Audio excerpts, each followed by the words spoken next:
Hello, my name is Tim Jones with Foreclosure.com. I want to introduce our guest today, real estate broker, investor, foreclosure, and short sale specialist, Randy Patrick. Randy, thank you for joining us today. Hey, Tim, thank you for having me. Always a pleasure. Definitely, friend. So let's jump in. You've been in real estate industry for years. What indicators are you seeing that suggest we may be headed for another housing crash? Well, the cool thing about what's happening nowadays is that, if you were around or doing business back from the last housing crisis, and you sort of look where we are today, a lot of the stuff is mirroring what happened back in 2007 and 8.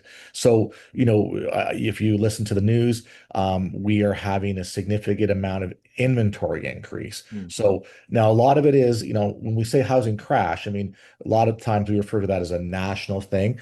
I think what we're going to have is maybe more metro specific locations having issues first before it becomes much broader based. But a lot of locations are having a significant increase in housing inventory. All right. So more properties are coming on the marketplace.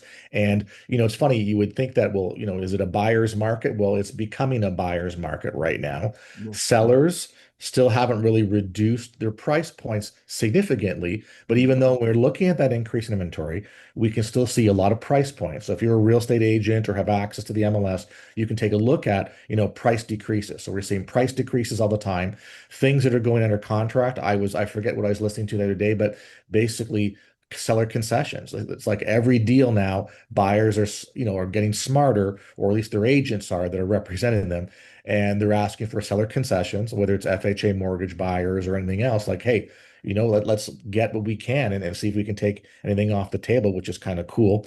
From the real estate investor perspective, one of the telltale signs is wholesalers. So when wholesalers, they always try to make as big a bang as possible when they're moving properties, right? Well, Mhm. now we're starting to see that wholesale margin is getting smaller. And personally, I'm on a lot of email distribution lists. I'm seeing, last week's property is now price reduced. Mhm. Okay. So Yeah. you can see that they're dropping their price now, which is kind of interesting.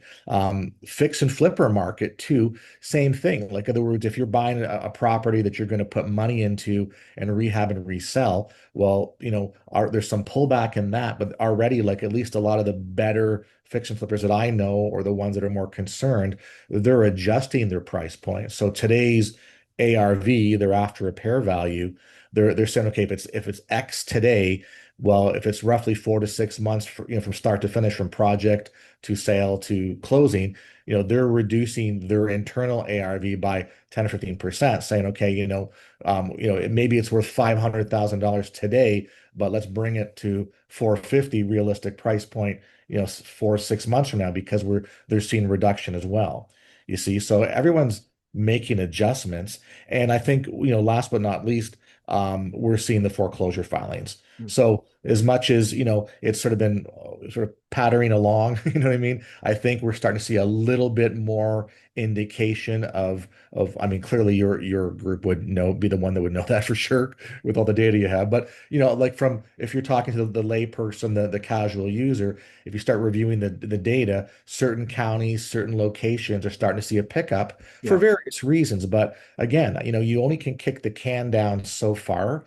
And a lot of the people that were, say, not paying, or maybe were caught up with some forbearance and still are kind of in that limbo area, the lenders are now going, okay, guys, it's time that we start to recoup our interest now.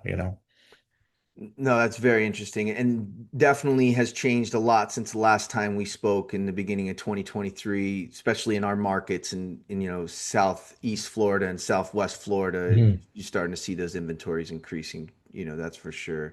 Well, y- you kind of mentioned this, but with the home values remaining high and mortgage delinquencies on the rise, do you think we're facing a gradual correction or a sudden wave of foreclosures and short sales in the next 6 to 12 months?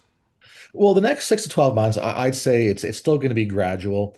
You know Okay. what I mean? Like we have, overall economic issues regarding whether it's unemployment increasing now, just the normal inflation. It's up and down. We don't know what's going on. The Fed still hasn't really. Well, they've been more. They haven't decided on lowering rates. They've decided they're not going to lower rates for a Yeah. while. So, as long as you have that, that's putting downward pressure on prices, and people will start to graduate to either paying less, offering less, and looking at the distressed market. But when you still have things, the economy being still very expensive for people, you're just going to see more and more defaults coming. So I think the next 6 to 12 months will be the start. We'll start to see the slide, and more. And again, people will gravitate towards this, as we know. Like everybody's, resale, fix and flip, wholesaling, whatever that is. But then eventually they'll realize, going, I can't pay this, or the market's changing. I don't want to get caught. Like that expression, you never want to catch a falling knife, Yeah. right? So Yeah. people are going to start to become aware of that. I think also, so look for the next 6 to 12 to be gradual, and then I think we've got a good 3 to 4 years of this happening. Wow. Which, if you take a look at the last, crisis, you go from like 2000, it was like 2008 to 2011, 12 being the trough, like from the peak to the trough. Yeah. And then you had a couple years coming up, so you had like 4, 5, 6 years of this volatile period. So I would say we're probably not going to have as long, maybe 3 to 4 years, because we have better data and more information, Hmm. and we've already been through a cycle before, right? Hmm. That's, I think, the key part. If you've been around, or you've, like I always say to people that come to my events, or listen to my information, it's like, we don't have a crystal ball, Yeah. but we have a time machine, because we can go back and we can look at what went on and use that information to kind of help us plan going forward. No, that's great information, and that goes perfectly into my next question. So, in 2008, subprime loans played a significant role in the crash. What factors do you see today that could be causing instability in the housing market? Well, first of all, I think we go back to, say, well, actually, even pre-COVID. I mean, you guys probably saw it on your end too. Like, I was looking at all the foreclosure data, and it was spiking, Yeah. like 2019. So just before COVID, it was really going up. It's like, okay, here we go. COVID came, and then we were faced with that eviction and foreclosure moratorium, Hmm. which essentially shut the distressed market off for a couple of years, Yeah. right? Everybody, as you know, right? Yeah. Everybody jumped into forbearance plans, literally millions of people. Mhm. And the issue, or the problem that I have, is that, it was difficult to get data and information at that point in time. Like, you heard, oh, we have X number of people in these forbearance plans. And then, ooh, well, these are people that are exiting forbearance. Well, when you exited forbearance, it wasn't always clear whether, okay, did you fix your problem? Are you paying your mortgage now? Or did the time frame of forbearance just stop? Okay. And then now you had to move to loan modification / loss mitigation. And a lot of those people can't get loan mods. So, they're doing, they're actually in that, what I call shadow inventory. Mhm. They're not being foreclosed on, but they're not paying their mortgage. So Yeah. there's a big number that's not there. Then afterwards, well, sort of during the last part of COVID and going forward, we had exponential increase in property values, right? Yeah. Yeah. So that's problematic.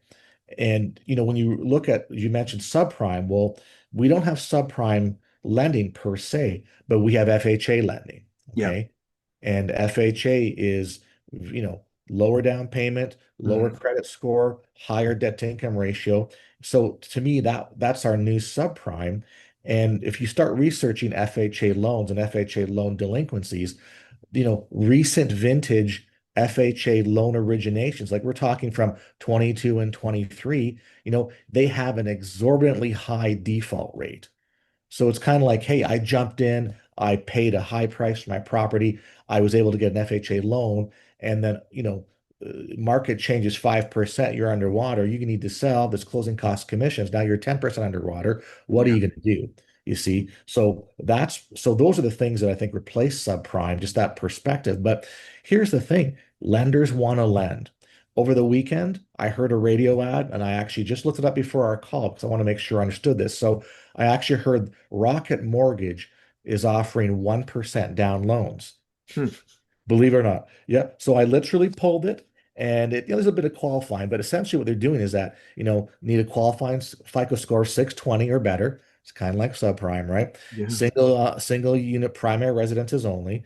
I guess what they're doing is they're taking a 2% grant they're giving you, and then you've got 1% down. And there's some DTI limitations, of course, with the ratios you got to work with, but you got to be a certain, median, close to a certain median income for your area. But the point being that, what I always find is that lenders who aren't lending just before we see a crash, because it happened last housing crisis, start offering weird and wonderful programs to actually attract money and attract buyers, Wow. but at the wrong time. Because if you're buying at the peak of the market, or the market's just sort of gone over the peak, but it's not quite apparent yet, and Hmm. you're putting little down, okay, and you're getting into a big mortgage, well, guess what? That's almost predatory as far as I'm concerned, because your prime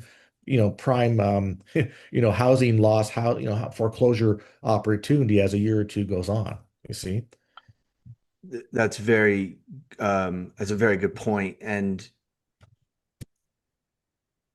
as far as what you were saying earlier, I know exactly what you're talking about because so many people I know, I call it FOMO bot, right? Yeah.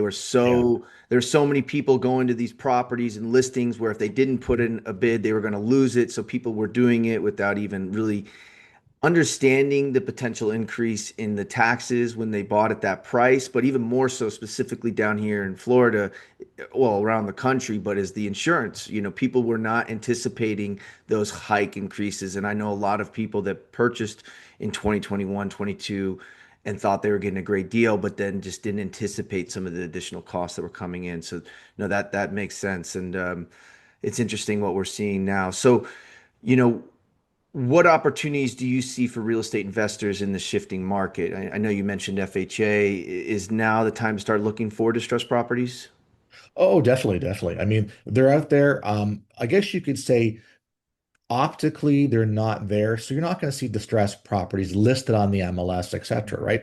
However, if you get a data service like yours and you start peeling back the onion, seeing what's out there, you're going to see a lot of pre-foreclosures, a Yep. lot of, like pre-probates, things like that. So that's the situation, is that there's so much happening, but it's not quite coming to the surface yet. So that's why I say it kind of mirrors the last housing crisis. Like, it was quiet.